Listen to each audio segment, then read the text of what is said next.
So we're in Washington, D.C., so let's dive right into the deep end of the pool. Let's do it. 1991, Clarence Thomas, Anita Hill. 2018, Brett Kavanaugh, Carol Blasey Ford. What's changed and what hasn't? Right. They're both similar and different. How they're different is, if we start with Clarence Thomas, Anita Hill, we didn't have any language in 91. No one knew how to talk about sexual harassment, and we didn't understand it. And so you have this visible display of two highly educated, conservative African Americans, and everyone is watching this, and the Senate is made up of 98 men. And you know, it's on display for the first time. If you fast forward, you have something that's similar, but it's different because now so much time has passed, and we have a way of thinking about it differently. So let's go back to 1991 initially. What do most people, even those who were around to hear that conversation, what do they not know or understand about Anita Hill? Well, what they didn't understand was why she didn't come forward. So everyone said if it were true, she would have reported him. And so for people in the room who are not old enough to remember how it unfolded, which are my students now, she was brought forward by people that knew the story. Someone like Nina Totenberg, who unfolded it, National Public Radio. And so then people said, well, why hadn't we heard this before? She couldn't possibly be telling the truth. She must be wanting to undermine him. And they didn't understand what could happen to her and what in some ways did happen to her. And you mentioned it, she was conservative. Yeah. So she was not radically left. She was not a rule breaker. She was very religious and very conservative. She came to the hearing, she said, with her Bible in her purse and her faith. She was one of 8 children from Oklahoma. And the way that she knew Clarence Thomas was that she had worked as a part of the Bush administration. At the time, she would not have identified as a feminist. She has since changed her mind. Right? But people wanted to say that she had a civil rights agenda because she was African American, and actually her politics were very similar to his. So fast forward to last year, you know, you're observing this both as a scholar and a teacher of all of these issues, and also just as a woman of color, an American. What was your reaction to what we saw just a few months ago? Well, my reaction was that one of the things that's similar is that Dr. Ford has the same kind of like class, social capital privilege that Anita Hill did, right? So how did she know Brett Kavanaugh, who now is on the Supreme Court? And so here you have this white woman who becomes a physician, who some people found to be credible, and then the outcome is just the kind of outcome that you had back in 91. Let's pull back a little bit. I think a lot of people believe mistakenly that the Me Too movement started with Harvey Weinstein and Hollywood actresses. And now that I've read your book, I know that's not correct. Thank you. I appreciate that. So give us all a little bit of a history lesson about where, how, when the Me Too movement actually began. Sure. So a lot of people think that it was Alyssa Milano who was tweeting Me Too when Harvey Weinstein was going on, but actually it was a woman named Tarana Burke, who we had at McAllister in December. And Tarana Burke is an African-American woman from the Bronx, and she was working at a summer camp in Alabama, and she had a 13-year-old young black girl whose name was Heaven, who came and told her about having been mistreated by her mother's boyfriend. And Tarana Burke was really triggered by the story because Tarana Burke was a survivor as well. And Tarana Burke said that she regretted that she just didn't say to Heaven at the time, "Me too." And so it was after that she went on a place called MySpace, which people don't go to anymore. And she set up a page for survivors, and it was called Me Too. And she did all the work on the ground. But it's very different when you're doing work in neighborhoods like the Bronx, right? It's very different if you have a working class background, if you don't have certain social networks. And so people didn't know anything about her. And so when Alyssa Milano found out about her, she apologized and said, I'm not trying to take up her space. I'm not trying to take credit for what's been going on for more than a decade. And so that's partly how people learned about Tarana Burke. So again, how do you feel about the fact that it took sort of very affluent, very visible white women to make this movement part of mainstream conversation, mainstream culture? This is in some ways a rhetorical question because I know at least part of the answer, but how do issues of things like race and class figure into the way that we have thought about Me Too? I mean, part of it is the politics of Western beauty. So one of the things that happened with Anita Hill is that people were saying that she wasn't attractive enough to be sexually harassed. They were also saying that she probably made it up because, God forbid, she was single. And so that was a problem. And so what Alyssa Milano realized is that people were hearing her because she had the look of Hollywood, right? So she had the look of, a thin, what many people would consider, attractive white woman who has a lot of money to keep that going as well, which is different from what do you do with everyday people and people who don't look a certain way. When they speak, people just say, like, you just made that up. And of course, when Brad Pitt, when he was dating Gwyneth Paltrow, Harvey Weinstein came on to her. When Brad Pitt says, what happens to Gwyneth, people say, well, that makes sense. Right. So is there some way, do you feel like we've advanced beyond that at all? Has this conversation gotten people to think about the fact that it is not just Alyssa Milano's and Gwyneth Paltrow's who have to deal with this? I think this recent, like what's happening in this particular moment, and partly because, we have cyberspace, right? And we have ways of dealing with this, beyond MySpace, where these conversations are happening. I mean, the way that we're having this conversation now, that people tend to question if you need to be married, right? If you need to look a certain way. You, like me, live your life, your professional life on a college campus. Yep. How are you seeing this play out in that environment? I think it's challenging because it's 18 to 22-year-olds, and the whole idea of what consent is really messy. I mean, it's messy for older adults, but particularly for that age, people are finding their way in the world.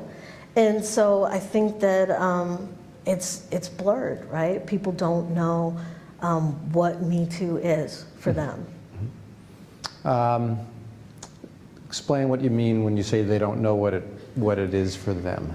Well, I mean, I think that a lot of students struggle with what harassment is, what assault is, and also if you are convinced that you've experienced that, if you should come forward and name it. And I think that's one of the issues that's still real. Not just figuring it out, but what you should do with it. Like, do you tell people? And how do you assess the effectiveness with which college campuses, including our own, are dealing with this issue? I think it's difficult. I remember a few years ago when faculty were put in the position where if someone shares something with you, you're required to report, which, I mean, I understand. But I think it makes it difficult because students know that as well. And sometimes students want to talk about it, but they're not ready to report it. So would you change that guideline? Am I allowed? I mean, I think that it puts students in a compromising situation to not have a safe space to fall if they are trying to process what it means that something has happened to them.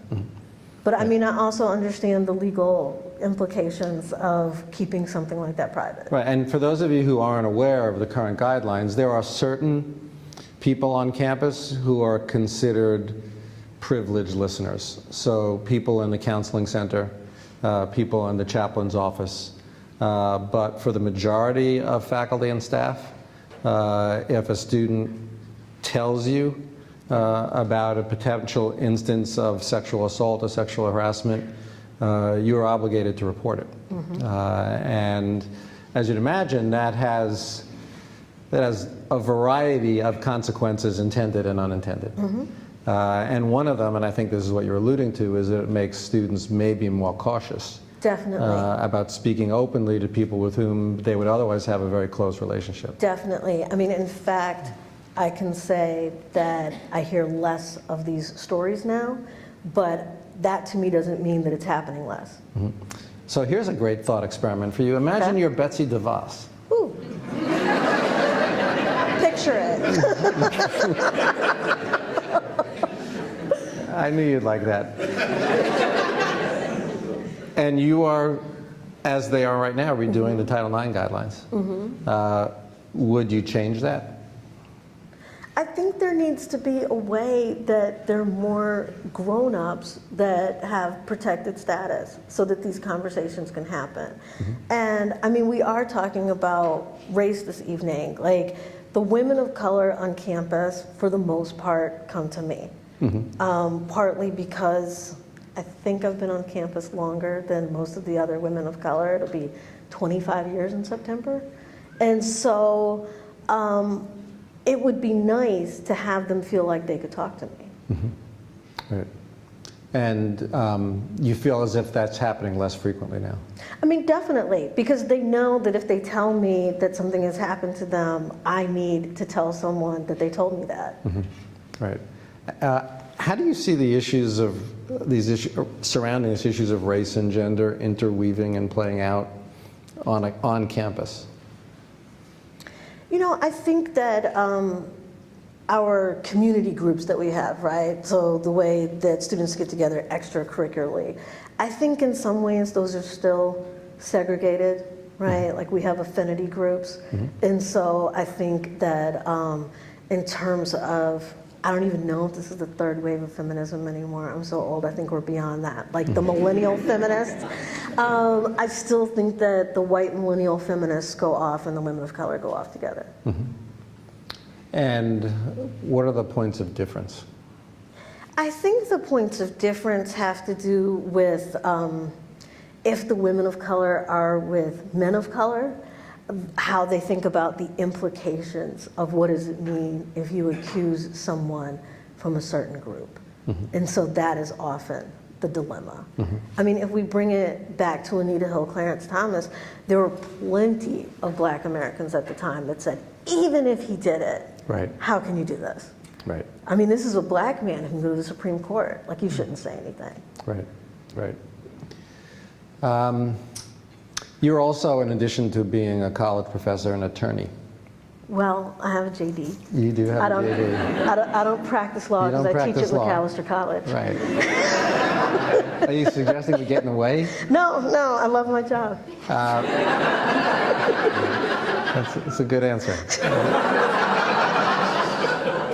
I mean, one of the most difficult issues that we wrestle with, and by we I mean the institution as a whole, those of us who have responsibility for trying to oversee it, is how, in a context where you have all these 18 to 22-year-olds, you understand, adjudicate, make decisions about incidents of reported sexual assault and sexual harassment.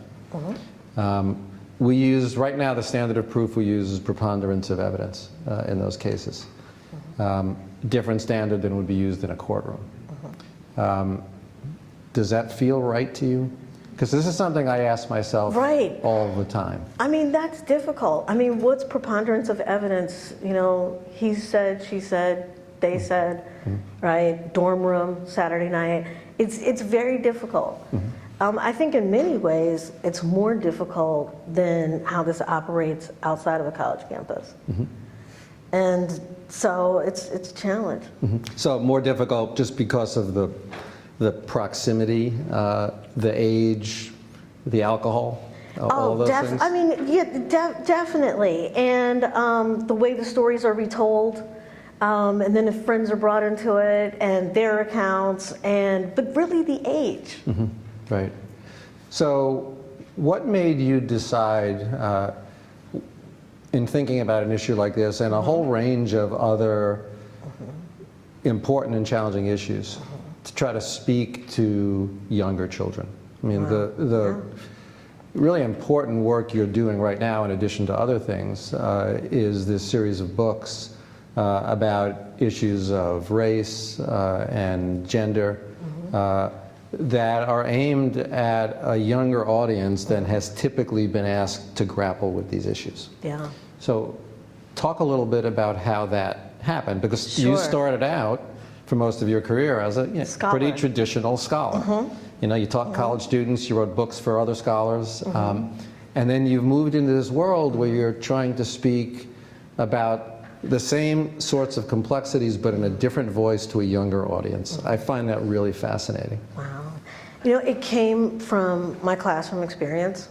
And so what I always tell people is that my colleagues in math, for instance, I'll ask them, have you ever had a student that didn't have calculus in high school?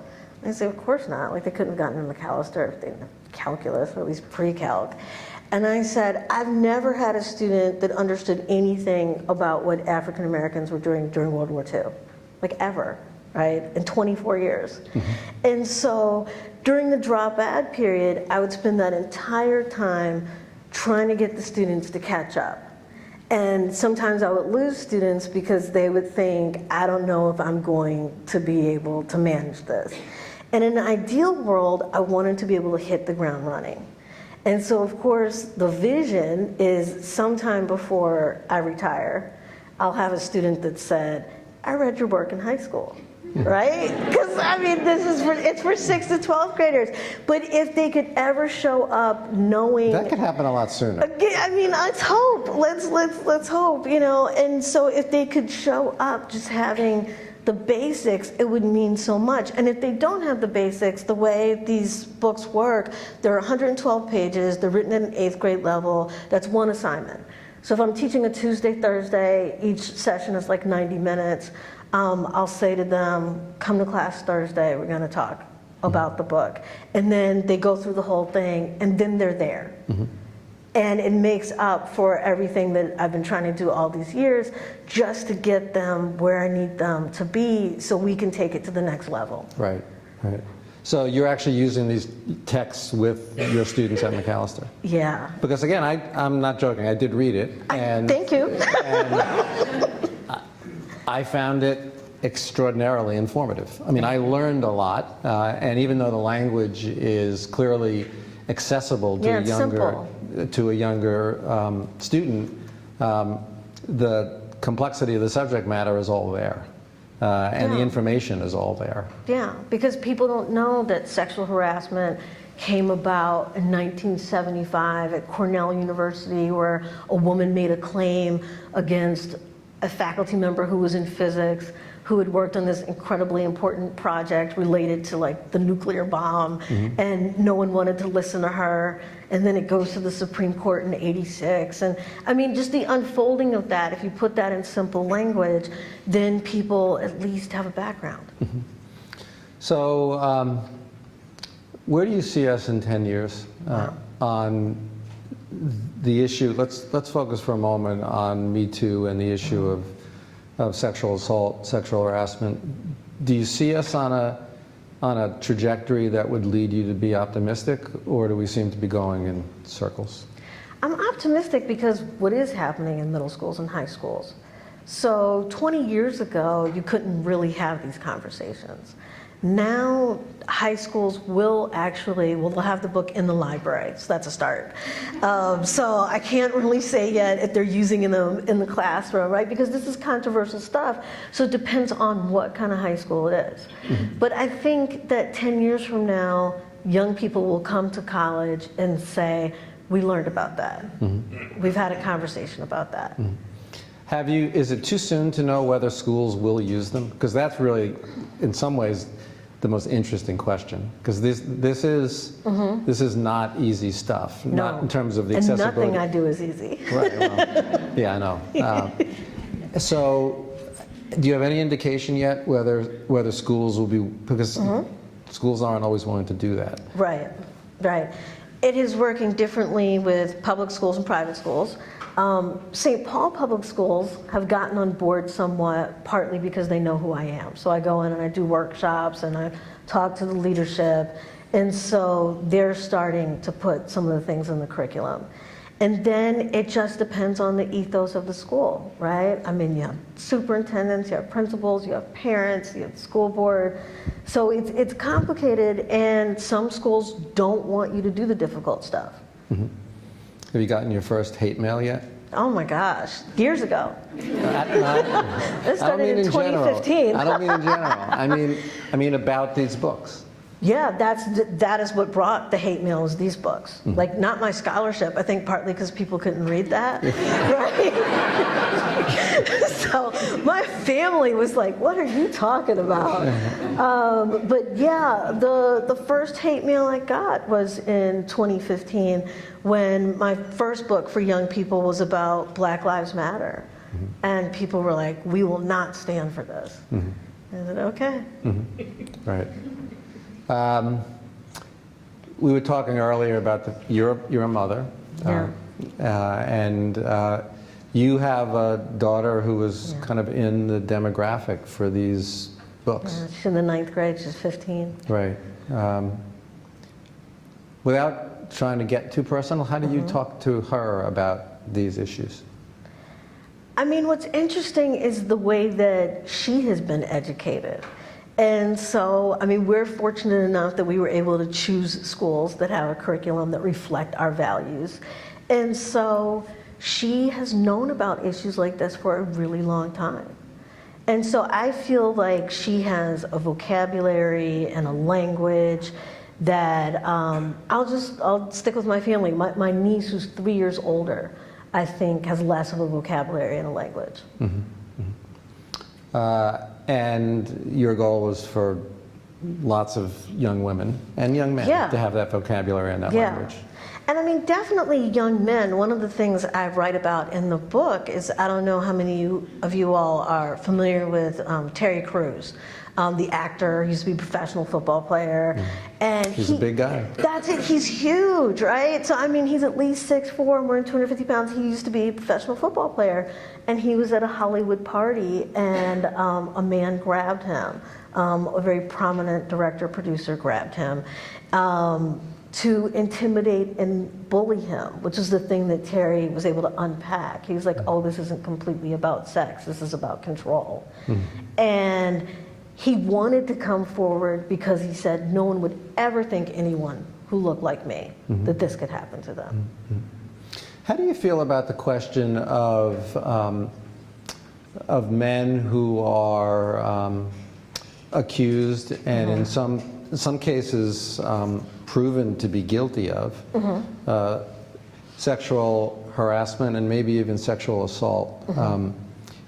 Is there a place for rehabilitation? Is there a place for forgiveness? Where does that go? Wow, that is tough. I mean, that is really tough, because as we see all of this unfold, right? So last week I gave a public lecture about my book on Tuesday, and I said, I went to bed the night before and R. Kelly was in prison, and then right before I was going to give the talk, he was released, but we didn't realize by whom. And then the person who posted the bail was a woman who ran a Christian daycare.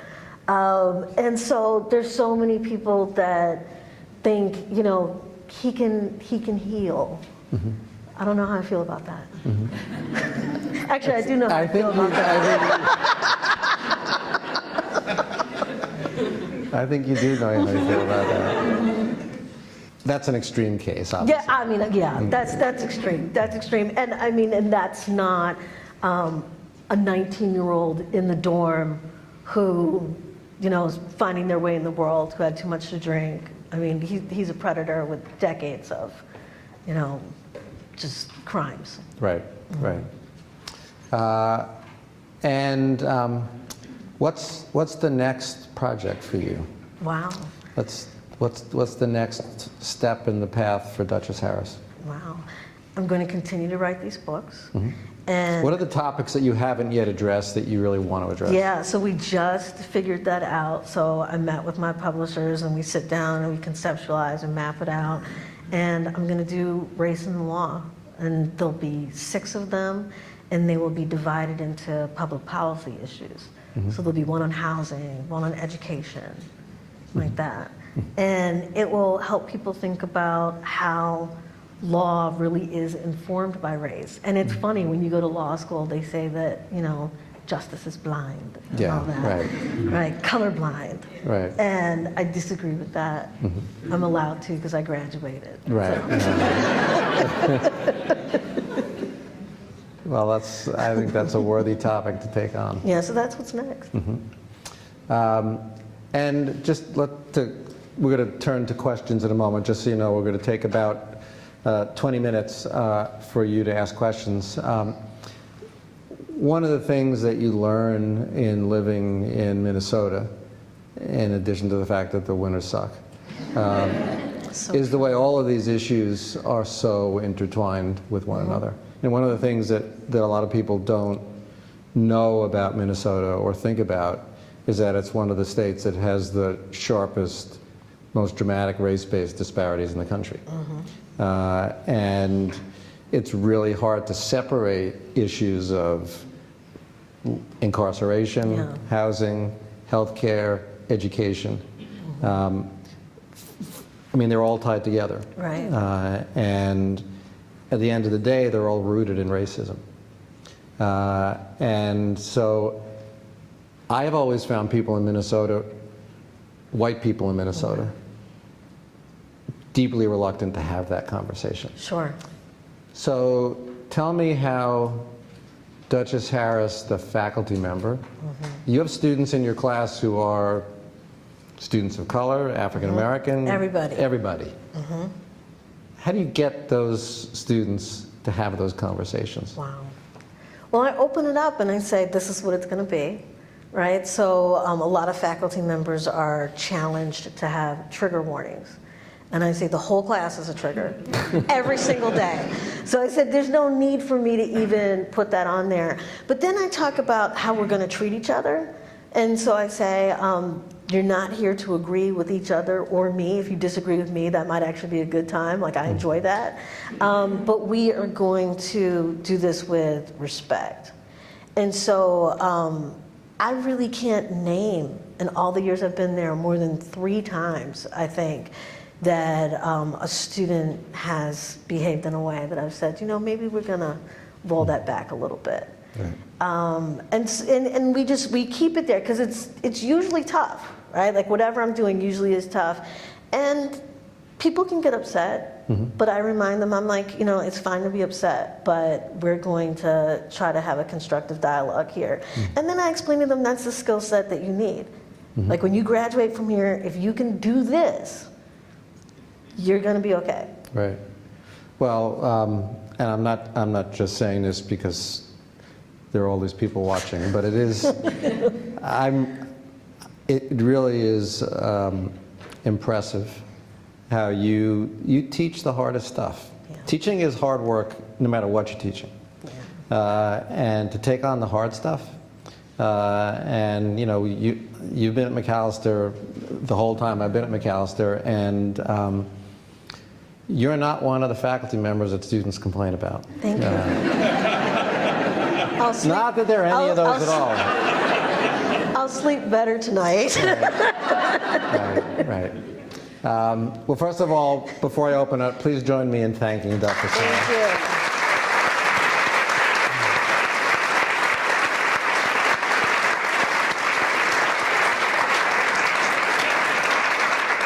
So I see Glenn and Stephen have microphones. There's one in each aisle.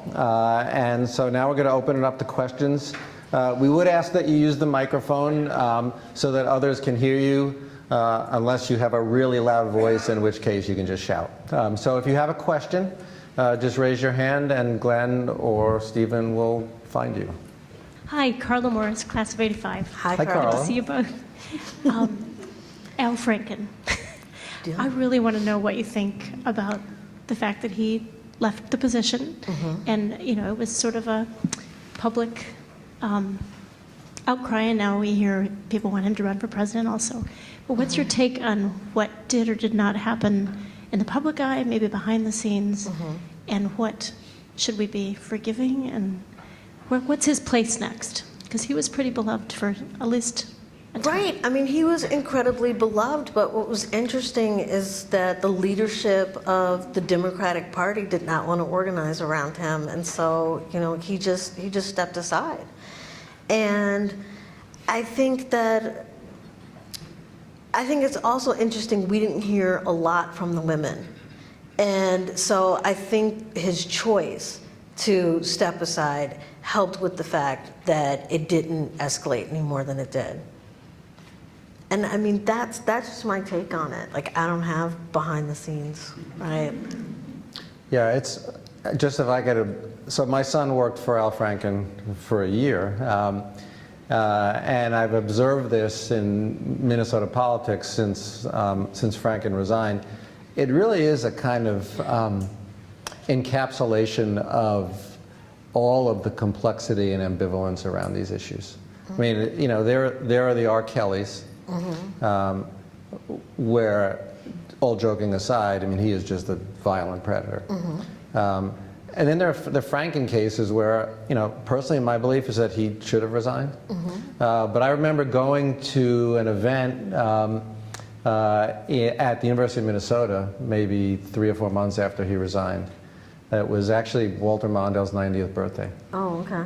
And it was the first time that I believe Franken came out and spoke in public again. And it was just as part of a group of speakers offering a tribute to Mondale. And he got a standing ovation. Yeah. And I didn't know how I felt at that moment. I mean, it's a complicated moment. And I was looking around, and it was not just men who were giving him a standing ovation, it was women too. And for me, it just kind of captured the incredible complexity of the moment that we're in. When you had someone whose policy positions a lot of people liked, who was accused of doing some things that people didn't like, and then how do you process all that? Right. So I don't think there's any easy answer. Good evening.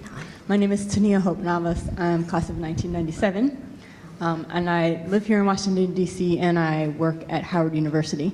And I wanted to know if you would comment on the situation in Virginia with Sure. Justin Fairfax and Sure. the governor, and the intersection of being a black woman. Because I know on campus at Howard, we're having these conversations, Justin Fairfax versus the blackface issue. Do we, as black women, want to support the lone black legislator in the Virginia government, or the women?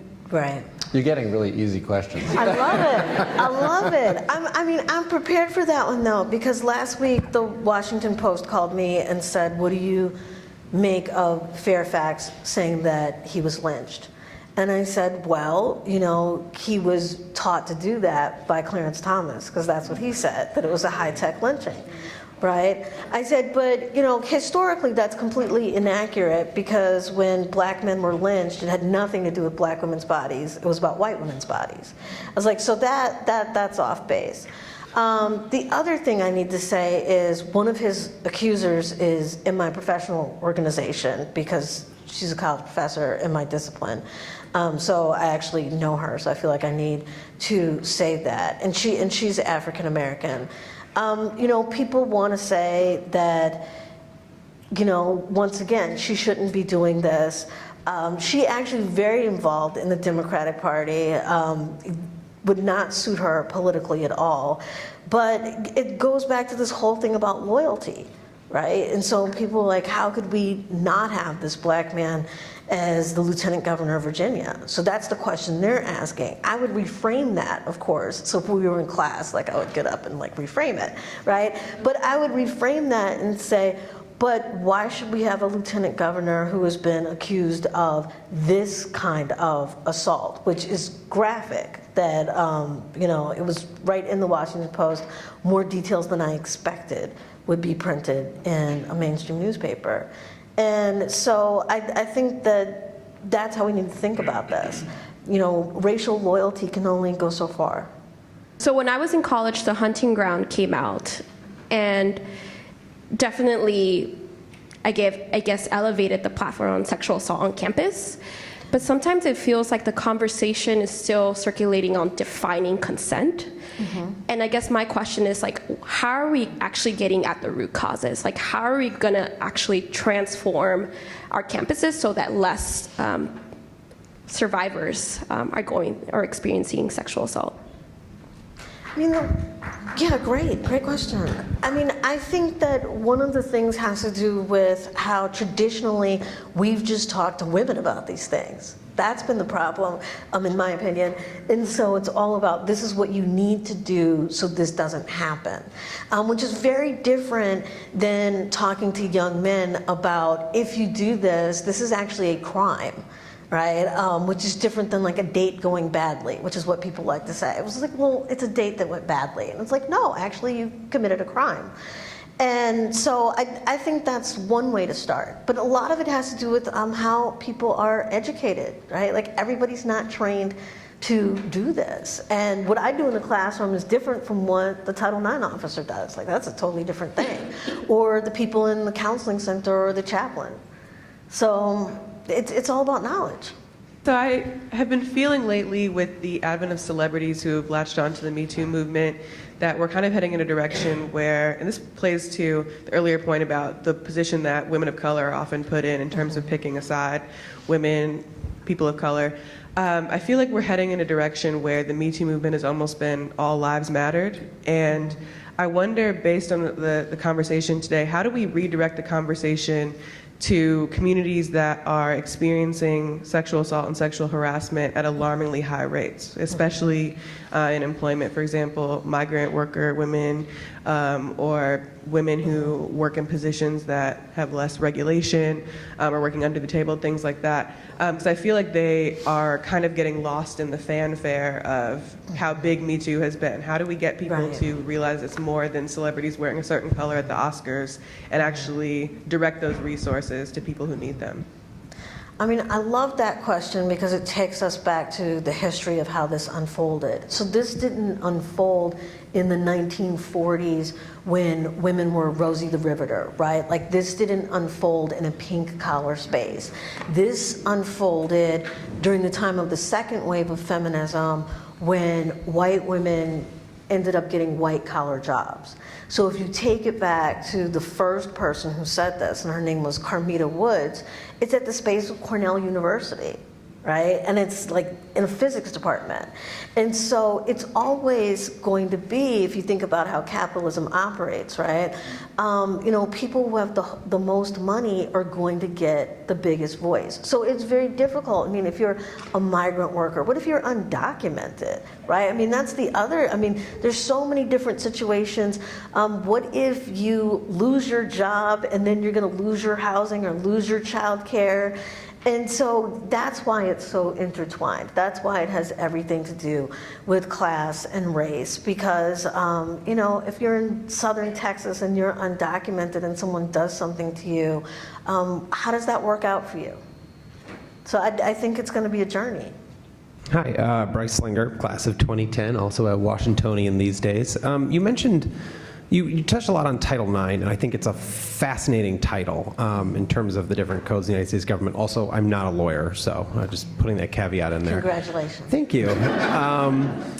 But given that Title IX gives an incredible amount of discretion to the colleges and universities in terms of not prosecuting because you don't have that authority, but in terms of, make or breaking someone's, future earning potential, their career, how do you balance being at a small private, elite liberal arts college, the need for justice from one side, and then the balance of the person who is accused, and then realizing that it's not democracy that's doing that, but a private institution? Sure.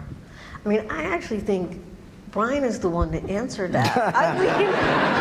But I mean, the reason why I say that is that, Title IX is, such a secure private space. Like, as a faculty member, I have no access to that whatsoever. Like, I would never know what was going on with a case because it operates beyond where I am. And I mean, that's like the honest to goodness truth. Yeah, it is one of the hardest issues that colleges and universities are dealing with right now. And anyone who claims it's anything other than agonizingly difficult is just not telling the truth. As Duchess said earlier, you have 18 to 22-year-olds who are living and working together really closely, and alcohol use is an issue. And then you try to do your best when someone comes forward and files a complaint to be fair to both the complainant and the respondent. My experience has been that the people who do that work, at least at Macalester, do it honestly and in good faith, and find it agonizingly difficult. And the only thing you can be sure of in a Title IX case is that someone, and often more than one person, at the end of the process is going to be really unhappy. Mm-hmm. Most Title IX officers burn out in 2 or 3 years. Yeah. And I'm just curious, like, how many people are in the room when these proceedings are happening? It depends on how far the process goes. The vast majority of students who come in and talk to, we have 2 full-time people now at Macalester who work on Title IX. 5 years ago, we had 0. Mm-hmm. And so it has now become not just a full-time job, but the full-time job, and we could probably use more. Mm-hmm. And the vast majority of students who come in to talk don't proceed to a formal process. Mm-hmm. Now, the extent to which that is because they don't want to, and the extent to which they don't because they're afraid to, I suspect it's a little bit of both. Because to be a survivor and enter into that process is not easy. Mm-hmm. It is not easy. That's why I always find a little skeptical the claim that someone is just sort of doing this frivolously. Oh my gosh. There is no, you would not do this frivolously. So a lot of those conversations end up just being one-on-one with people in the Title IX office, and those are confidential. Yeah. If they do want to take it further, then we have a very clear process. The way we handle it at Macalester is we bring in outside investigators. So no one at our campus is trained to investigate these claims. Right. That's the way colleges used to do it. It was not good.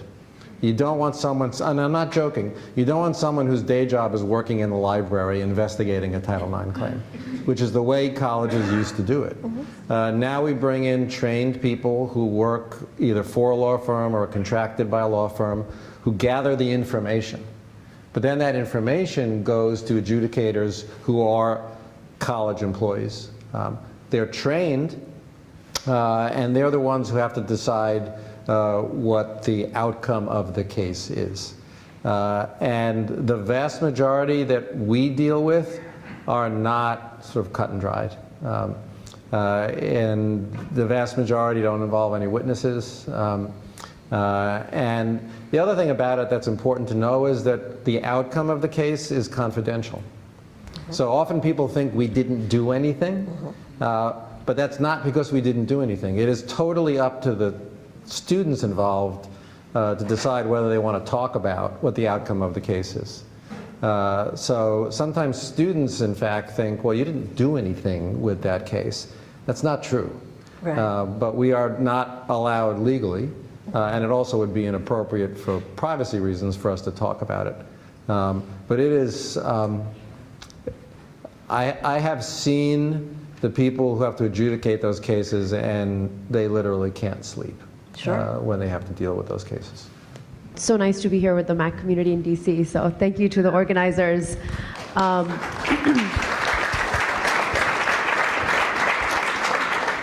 I'm Sumit, class of 04, and I'm curious about the internationalism at MAC and how that overlays with the discussion that we're having here today. People come from different backgrounds, different sort of set of cultural, social expectations. Does it help or does it make things more difficult? Curious to hear about that. I would just say the more diverse the community, the more complicated you're going to have with outcomes. Like, it isn't just the nation that you're from, students with different religious beliefs, right? And religious beliefs, when that intersects with sexuality, that introduces a whole bunch of other things. And so it's all of those things. When you have people from all over the world coming together, you're going to get lots of different values. Yeah, absolutely correct. And not just people from around the world. I mean, McAllister community, the good news is the McAllister community is increasingly diverse in all kinds of ways. But, you know, diversity brings with it strengths and also different challenges. A very large percentage of students at McAllister now identify as gender nonconforming. That adds another layer of complexity. Right, that's why I said he, she, they. Right, to their interactions. And so we have students from over 90 different countries and we do in our Title IX process encounter issues because students have very different understanding and expectations based on cultural background. But it's also, you know, as Duchess said, it's the where in the country they were raised and the religious tradition that they were raised in. It is, these issues are, I think ultimately everything is richer because of the diversity, but the issues are more complicated when you have a community that is as diverse as the McAllister community. At work just today, I was in a meeting where we're at my job trying to create a council to drive organizational, cultural transformation, in part triggered by some stuff that it made it into the news, at least, about sexual harassment activities in part of the organization. And during the meeting, we talked a lot about the overt policies that the organization can take. We're going to name core values. We're going to set a message and give everybody an email signature that says we don't do this anymore or whatever. But that only goes so far. And so I'm wondering, or I'd like to hear your thoughts, your perspectives on how do you work from the top of an organization to really inspire and drive a cultural shift throughout, all the way to your frontline staff members who are going to adhere to that policy and really live it and believe it. Wow. I mean, the first thing that comes to mind for me is now with Title IX, faculty won't get paid if we don't do the survey, you go through and you answer all the questions, and so that you can prove that at least it's been explained to you what's appropriate. So, I mean, that's how it works on our level. Like, that's done electronically. And if you haven't done it, they'll remind you nicely the first time. And by the time it gets to the third time, it was like, you will not receive your money. Students realize that we are accountable, and so that, I believe, has meaning. Any kind of cultural change or growth in an organization has to begin by being modeled at and articulated from the leadership. I mean, that is my firm belief. If you expect to create a culture that values diversity, that's got to be spoken often and loudly from the people who are in charge. If you expect to have a community that models respect among people of various genders and has no toleration for sexual harassment or sexual assault, that has to come from the very top. If you want a culture of honesty and openness, that has to come from the very top. So you can't force people, particularly in lots of organizations. Colleges are a great example. There's very little that I can force people to do. But what you can do as a leader, and what you try to do as a leader, is articulate the values of the institution and then model them. So it's not enough not to just to not do something wrong. You have to, I think, forcefully articulate the things that you believe are right. And my observation is that the healthiest cultures are ones in which people in leadership positions do that. We are so fortunate now at Macalester and having leadership in our student affairs area that is really nationally recognized. And they have made, I think, a tremendous difference in particularly the student culture around issues of inclusiveness. And we're doing a lot of work, and kudos to the faculty. We have spent a whole year working with an outside consultant trainer who's working with the faculty to try to create more inclusive classroom spaces. And we can't, it's not like Title IX, we can't legally force faculty to do anything, but they've shown up in large numbers. Because they want to do, for the most part, most of them, the right thing in their classrooms. And then students see that. Students pay attention to when faculty show up at those things. So it very much is about modeling behavior. When faculty see what's important to the administration, when students see what's important to faculty, it has an effect on the culture. My name's Hannah. I'm from the class of 2016. I kind of wanted to return to the topic of opening up the Me Too movement for people who maybe aren't recognized or heard by it in its vastness. Sure. I work with adults with disabilities, which is a population that experiences sexual assault and rape at least 60%, and that's definitively amplified by issues of race and class. And when there are issues of communication obstacles or lack of support in the people who are supposed to be serving these adults, there's no access and no concept of there even being a Me Too movement existing, because it exists on Twitter, on MySpace, on Instagram, and on Facebook, which if no one helps people type out an account, they don't have one. Right. So how do we take Me Too out of the cybersphere and bring it into the real world and not just make it a movement where people are self-identifying, but we're seeking out perpetrators and protecting the people who are most vulnerable? Yeah, I think that's outstanding. I mean, I can speak to that a little bit personally. I have 3 children, and my oldest, who's 20, has a developmental delay. He's nonverbal. And so I'm always concerned about what's happening with him because he can't tell me. And I've been really active in special needs community in the Twin Cities.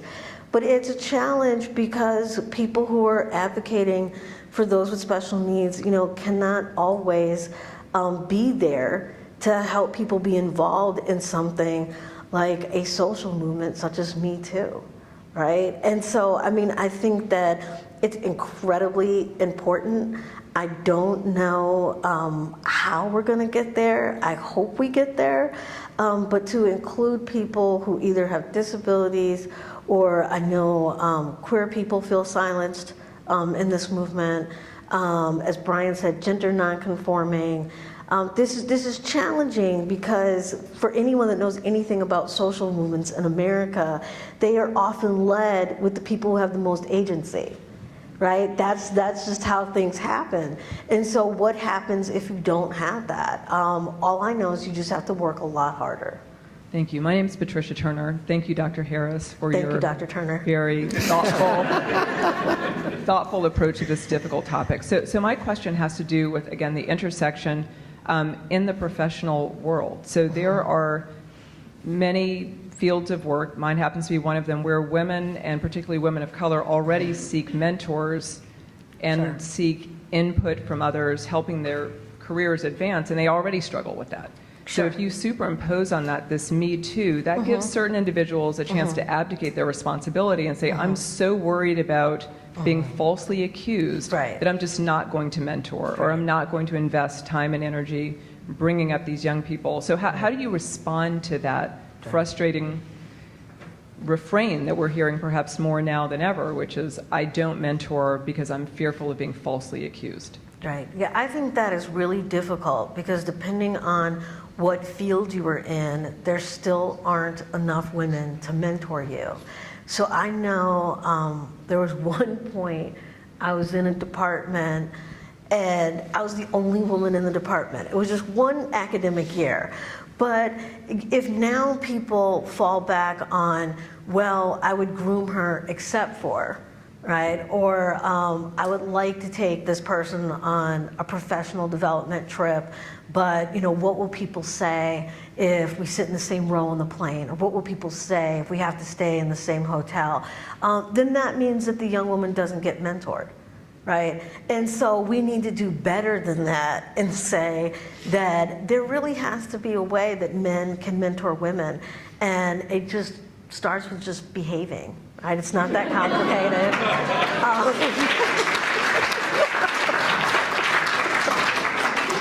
Just a small piece of advice. We have seen so many instances of men of privilege being predators, exploiting. But we've also seen women who were also privileged, who knew what was going on, who weren't their victims, who stood on the sidelines. Sure. So yes or no, is there a special place in hell for women who don't support other women? Wow. Wow, that was the softball? This is a McAllister crowd. Yeah, that was my McAllister moment right there. So, is this where I get to say thank you for coming? I don't know what to tell you. This is what I will say. When I use, academic terminology like patriarchy, people say you're talking about bad men. I'm not talking about bad men. Patriarchy is a system where women are mistreated. And unfortunately, Bell Hooks would say feminism is for everyone. Patriarchy can also be for everyone.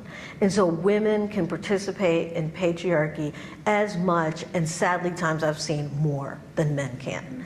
And so if there's a special place in hell, I have no idea. I hope not to be there.